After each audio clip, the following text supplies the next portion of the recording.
নমস্কার বন্ধুরা, আপনারা শুনছেন সৌরভ মুখার্জি রচিত চন্দ্রলেখা নিহত। গল্প পাঠে আমি অর্ঘ্য ঘোষাল।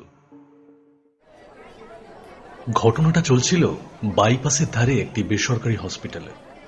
ডক্টর চৌধুরীর অনুমতি নিয়ে অগস্ত্য দেখা করতে গেল সায়ন্তন ঘোষালের সঙ্গে। সায়ন্তন বাবু নমস্কার, আমি অগস্ত্য পুরকায়স্থ, কলকাতা পুলিশ, আর উনি বিকাশ সমাদ্দার, আমার সহকর্মী।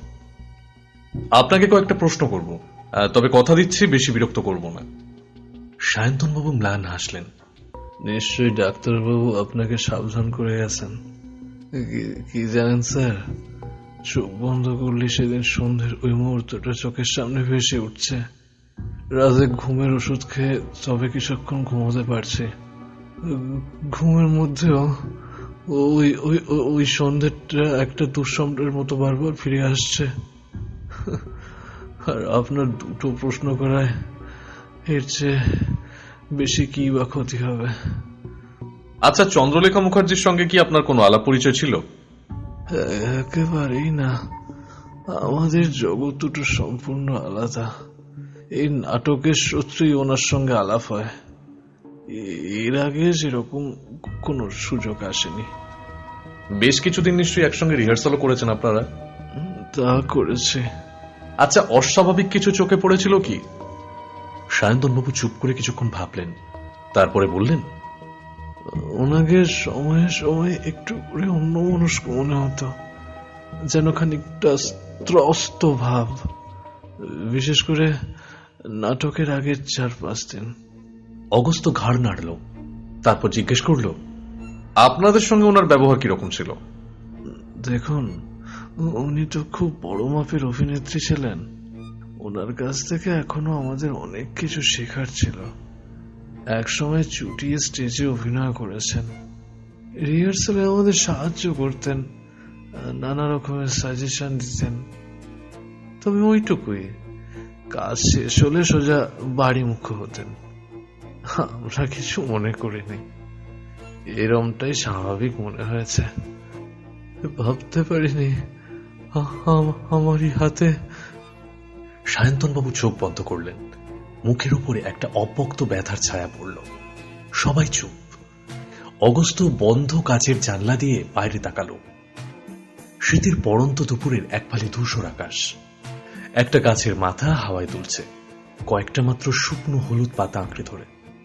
অগস্ত্য বলল, আপনাদের নাটকের প্রপস সরবরাহ করতেন সম্ভবত রাজুদা। উনি আপাতত নিরুদ্দেশ। রাজুদাকে আপনি এই নাটকের আগেও চিনতেন? চিনতাম বই কি, রাজুদা আমাদের সঙ্গে আগেও অনেক কাজ করেছেন। পিস্তলটা সেদিন উনি আপনাকে দেন? হ্যাঁ। আচ্ছা, রিহার্সালে পিস্তল ব্যবহার হয়েছিল? হ্যাঁ, হয়েছিল। সেটা কি একই রকমের দেখতে ছিল? কি জানেন, পিস্তলটা দেখতে ছিল নেহাতি সাদা মাটা। বেশিরভাগ বন্দুকই ওই আদলেই তৈরি হয়।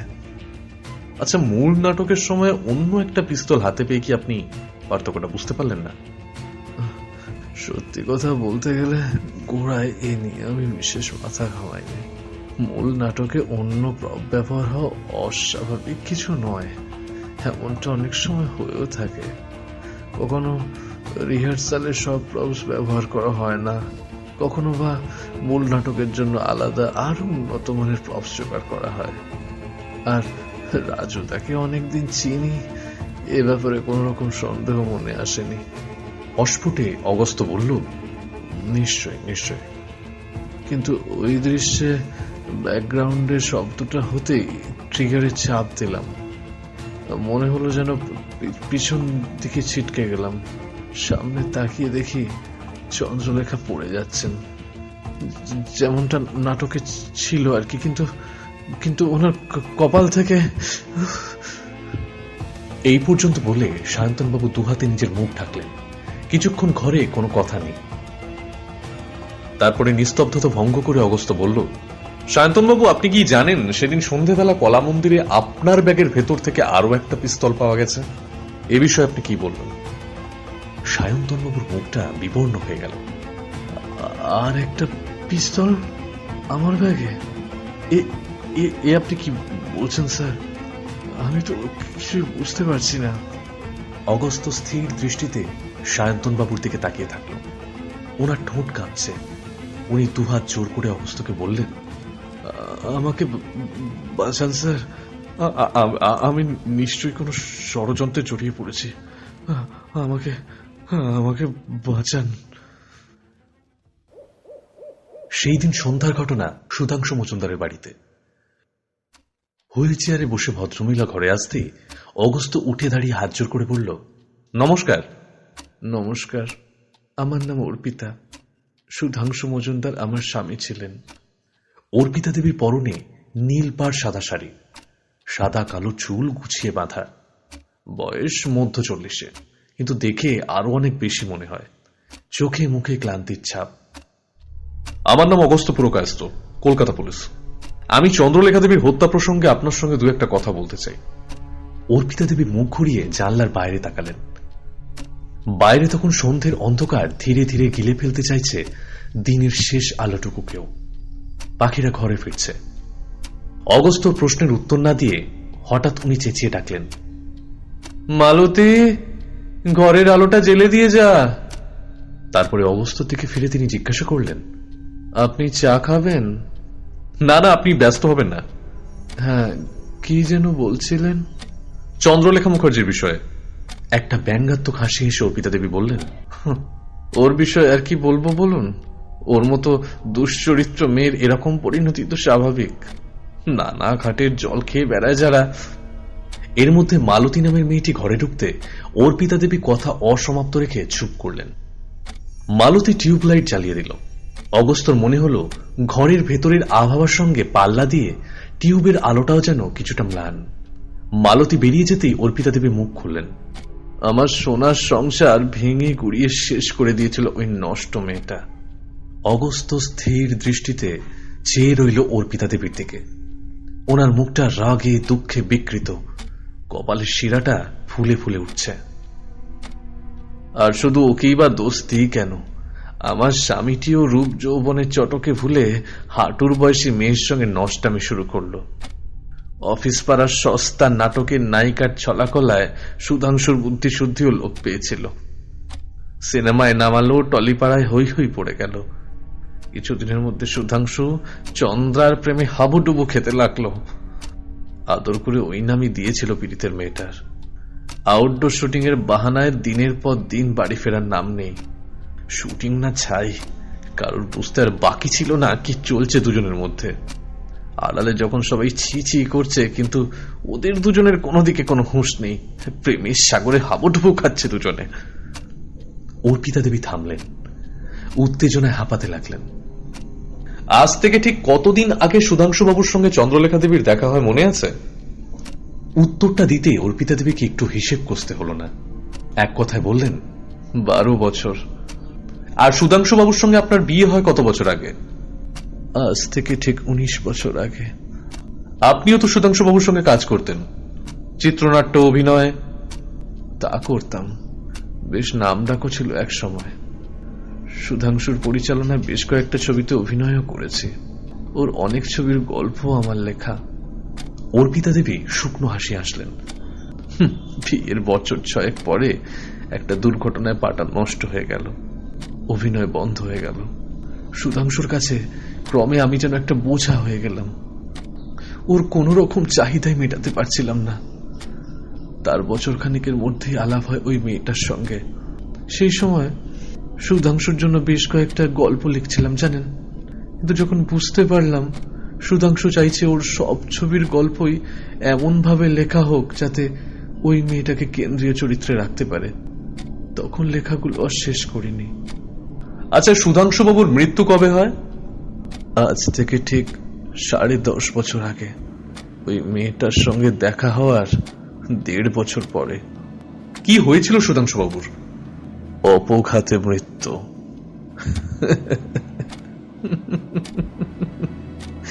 ওরা ধরে চন্দ্রার মতোই। অগস্ত্য আবার জিজ্ঞাসা করল, ঠিক কি হয়েছিল যদি বলতে আপনার অসুবিধে না হয়? অসুবিধে কেন হবে? ঘটনাটা ঘটে তাজপুরে। আউটডোর ছিল, ওই মেয়েটাও সঙ্গে ছিল। গরমের সময় আকণ্ঠ মদ গিলে উনি মাঝরাতে গিয়েছিলেন সমুদ্রে স্নান করতে, আর ফিরে আসেনি সুধাংশু। একদিক থেকে ভালোই হয়েছে, ও তো থেকেও ছিল না। চোখ থেকে উপচে পড়া জল অর্পিতা দেবী আঁচলের খোঁটে মুছলেন। তারপর অগস্ত্যর দিকে তাকিয়ে বললেন, ওই মেয়েটার সঙ্গে আমার কোনোদিনই কোনো যোগাযোগ ছিল না অগস্ত্যবাবু। ম্যাগাজিনে কাগজে ওর ছবি দেখলে ছুঁড়ে ফেলে দিই, টিভিতে মুখ দেখালে চ্যানেল বদলে ফেলি। এর বেশি কিছু করার ক্ষমতা ভগবান আমার থেকে কেড়ে নিয়েছে। কিন্তু বিধির বিধান দেখুন, কথায় বলে ধর্মের কল বাতাসে নড়ে, কুকুরের মতো মরল মেয়েটা। অগস্ত্য চুপ করে রইল। আপনার আর কিছু জানার আছে? আমার ফিজিওথেরাপিস্টের আসার সময় হয়ে গেছে। ইঙ্গিতটা বুঝতে পেরে অগস্ত্য উঠে দাঁড়ালো, হাত জোর করে বলল, আজ তাহলে আসি। অপ্রিয় প্রসঙ্গ টেনে এনে আপনার সন্ধ্যাটা নষ্ট করে দিলাম, আমাকে ক্ষমা করবেন। অর্পিতা দেবী ম্লান হেসে বললেন, আজ থেকে অনেক দিন আগে যেদিন সুধাংশুর জীবনে এসেছিল মেয়েটি, সেদিন থেকে আমার সব কটা সন্ধে নষ্ট হয়ে গেছে অগস্ত্যবাবু। না হয় আর একটা সন্ধে হলো, তাতে আমার কিচ্ছু যায় আসে না। সুধাংশুবাবুর বাড়ি থেকে বেরিয়ে অগস্ত্য গাড়িতে উঠতেই ফোনটা বেজে উঠল। নম্বরটা কানপুরের। সেদিন সন্ধ্যার ঘটনা। অগস্ত্য ফোনে কথা বলছে। Hello, ACP Agastya Purkayastha? হ্যাঁ বলছি। ইন্সপেক্টর শর্মার সঙ্গে কথা বলুন। সমীর রায়ের কেসটা উনি দেখছিলেন। আপনার কথা মতো কেসটা আজও একবার আমরা বিশদভাবে স্টাডি করছি। Hello inspector Sharma. Hello ACP Purkayastha. Samir রায়ের কেসটা নিয়ে আপনাকে কিছু প্রশ্ন ছিল, আশা করি আমি আপনাকে সাহায্য করতে পারবো। আচ্ছা, ঘটনাটা ঠিক কতদিন আগে ঘটেছিল? 5 বছর আগে। ঠিক কি হয়েছিল যদি একটু বলেন? শুটিং পার্টি দিল্লি থেকে কলকাতা ফিরছিল পূর্বা এক্সপ্রেসে। মাঝরাতে সমীর রায় ট্রেন থেকে মিসিং হয়ে যান। ওনাকে শেষ দেখা গিয়েছিল কানপুরে রাত ওই 11:30 নাগাদ। এলাহাবাদে নেমে শুটিং পার্টির রেল পুলিশকে জানায়, তখন রাত প্রায় 2টো। পরদিন কানপুর আর এলাহাবাদের মাঝামাঝি একটা জায়গায় ট্রাকের ধারে ওনার মৃতদেহ পাওয়া যায়। আচ্ছা, সমীর রায়ের সঙ্গে ওনার কামরায় শুটিং পার্টির আর কে কে ছিলেন? ট্রেনের গোটা কামরা শুটিং পার্টির জন্য বুক করা ছিল। চন্দ্রলেখা মুখার্জি ও সমীরবাবু একই গ্রুপে ছিলেন। আমার কাছে সবার নামের লিস্ট আছে স্যার। আচ্ছা, সেদিন রাতে কি ঘটেছিল সেটা কি জানা গিয়েছিল? আমরা চন্দ্রলেখা দেবীর বয়ান নিয়েছিলাম। ওনার বয়ান অনুযায়ী সমীরবাবুর শরীর সেদিন খুব খারাপ ছিল। চন্দ্রলেখা দেবী ওনাকে বারবার বলেছিলেন রাতে শরীর খারাপ হলে বা কোনো কারণে কূপের বাইরে যেতে হলে উনি যেন চন্দ্রলেখা দেবীকে ডেকে তোলেন। সারাদিনের শুটিং এর পর ক্লান্ত হয়ে চন্দ্রলেখা দেবী ঘুমিয়ে পড়লেন। অনেক রাতে হঠাৎ ওনার ঘুম ভেঙে গেল। উঠে দেখলেন সমীরবাবু কূপে নেই। চন্দ্রলেখা দেবী তারপর গোটা কামরায় সমীরবাবুর খোঁজ করলেন, কিন্তু ওনার কোনো হদিশ পাওয়া গেল না। আচ্ছা, সমীরবাবু চলন্ত ট্রেন থেকে কিভাবে পড়ে গেলেন বলে আপনার মনে হয়? বুঝতেই পারছেন যে কিভাবে পড়ে গিয়েছিলেন সেটা বলা শক্ত। তবে আমরা জানতে পেরেছি যে টয়লেটের কাছে একটা দরজা খোলা ছিল। বেশ কয়েকজন বয়ানে সে কথা বলেছিল। মনে রাখবেন, সমীরবাবুর শরীর সেদিন ঠিক ছিল না। হতে পারে ফ্রেশ এয়ারের জন্য উনি ওই খোলা দরজাটার কাছে গিয়েছিলেন। তারপরে শরীর খারাপ হলো, মাথা টাথা ঘুরে উনি ট্রেন থেকে বাইরে পড়ে গেলেন। এটা নিশ্চয়ই আপনার অনুমান। আমি ধরে নিচ্ছি ওনাকে ওইভাবে পড়ে যেতে কেউ দেখেনি। না, আমরা সেরকম কোনো সাক্ষীর সন্ধান পাইনি। বুঝতেই পারছেন, অত রাতে। তাহলে দুর্ঘটনার কেস হিসেবে ফাইলটা বন্ধ হয়ে যায়? আগে হ্যাঁ। আচ্ছা, আপনি কি অন্যরকম কিছু ভাবছেন?